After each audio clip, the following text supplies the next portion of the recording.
В эфире телеканала «Якутия-24» программа «Актуальное интервью», в студии Кристина Якупова.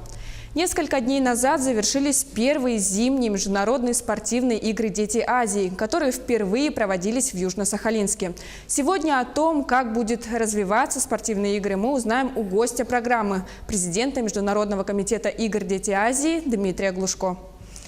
Дмитрий Евгеньевич, здравствуйте. Добрый день. В феврале проект «Дети Азии» вновь прогремел на многие страны. Впервые состоялись игры по зимним видам спорта. Насколько оправдались ваши надежды в проведении соревнований в таком формате? Знаете, игры на самом деле оправдали наши надежды. Во-первых, мы видим высокий уровень доверия национальных олимпийских комитетов стран-участниц и видим это доверие через участие стран. 20 стран привезли свои команды, это много.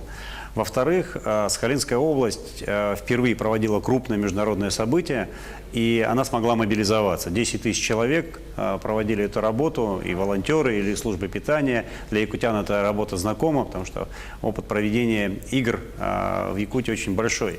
И очень важным считаю, что команда, проводящая первые зимние игры, костяком ее являлись якутские специалисты, на самом деле. Это те коллеги, которые работали непосредственно в дирекции, созданной специально в Сахалинской области.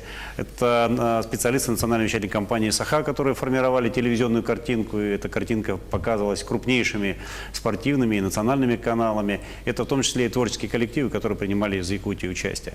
Поэтому игры состоялись, они стали историей, и мы видим, что по итогу не только позитивные отзывы, но и намерение приезжать на игры и на тренировочные сборы в Россию спортсменов из многих стран. Как вы оцениваете качество трансляции и комментаторскую работу? Ну, на самом деле я горд, что национальная вещательная компания «Саха» сумела обеспечить очень качественную телевизионную картинку со многих спортивных объектов в другом субъекте Российской Федерации. Это сложно организационно, во-первых.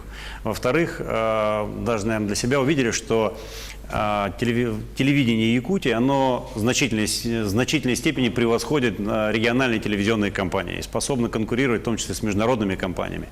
Это мы увидели во взаимодействии с генеральным директором Монгольского спортивного государственного телевизионного канала, для которого стало откровением технические возможности, во-первых, телекомпании НВК «Саха», во-вторых, профессионализм ваших коллег. Поэтому я очень рад, что более 20 национальных каналов принимали ваш сигнал, транслировали в своих странах, и страны, которые для нас понятны и известны, но в том числе такие экзотические страны с точки зрения зимних соревнований, как Кувейт и Афганистан, например, или Филиппины. Поэтому хочу отметить и качество работы спортивных тележурналистов НВК, способность организовать трансляцию со многих объектов одновременно, это крайне сложно. А во-вторых, это работа телевизионных комментаторов спортивных, которая является очень специфичным, тоже таким специальным делом, и для этого нужно готовиться. Поэтому НВК подтвердила свою конкурентоспособность. Я очень надеюсь, что из Улан-Батора также НВК будет работать и вещать телевизионную картинку не только в Якутию, но и давать международный сигнал. А как вы оцениваете подготовку нашей сборной и были ли фавориты? Вообще была очень сильная конкуренция между команд-участниц, и до последнего дня, буквально до последнего вида финального матча по хоккею, не было известно, какая команда займет в общекомандном медальном первенстве первое место. Это и команда Уральского, и Сибирского, Дальневосточного, Уральского федеральных округов, Кореи, Казахстана. И, безусловным фаворитом была Республика Корея, в первую очередь, исходя из команды шорт-трекистов. И они забрали буквально 99% медалей, которые разыгрывались в этом виде.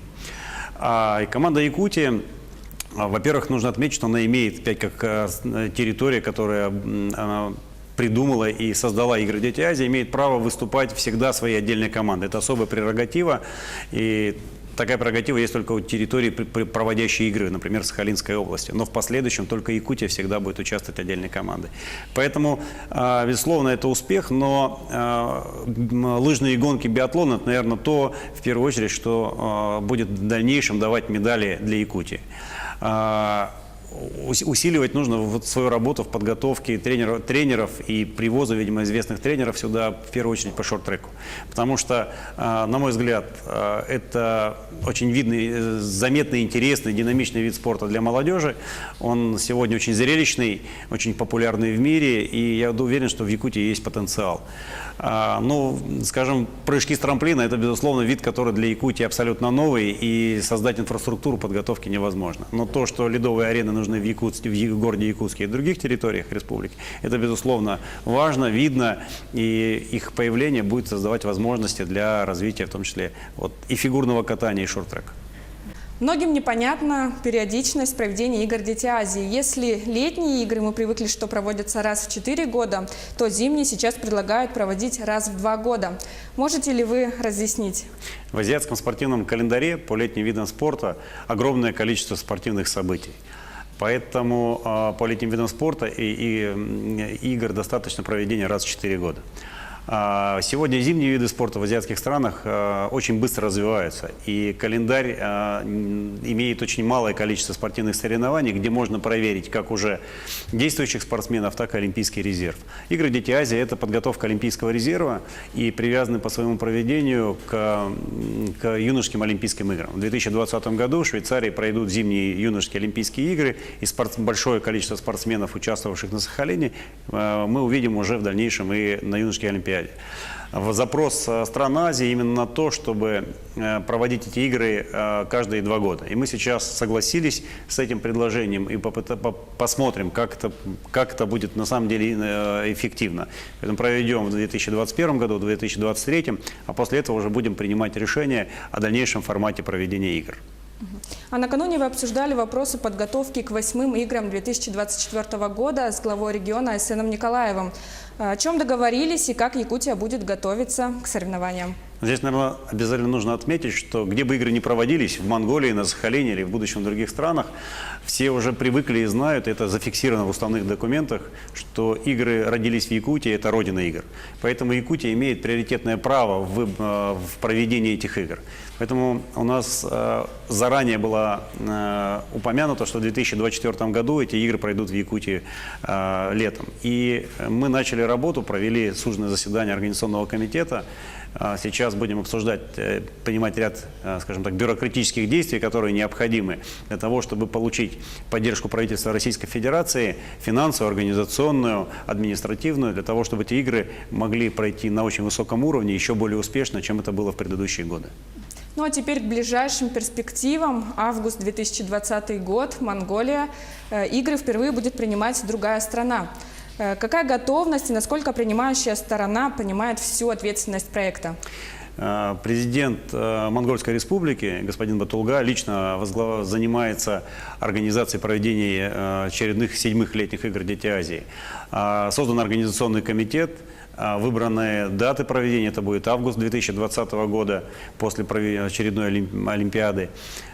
Сегодня строится Олимпийская деревня, строится ряд спортивных объектов, реконструируется. Для Монголии это тоже впервые будет событие, которое будет... Международные мероприятия не проводили, но мультикультурные, мультиспортивные события такого объема, конечно же, не было. Поэтому сейчас, в ближайшее время, в марте месяце, будет очередной инспекционный визит Международного комитета игр «Дети Азии» в Монголию, где мы увидим текущий статус подготовки этих игр. Но многое уже сделано, в том числе и готовятся команды стран-участниц Олимпийского совета Азии, которые едут в Монголию для того, чтобы побеждать. Очень важно, что в программе игр в Монголии обязательно есть якутские национальные виды спорта. Это и хапсагай, и масс-рестлинг, и якутские национальные прыжки.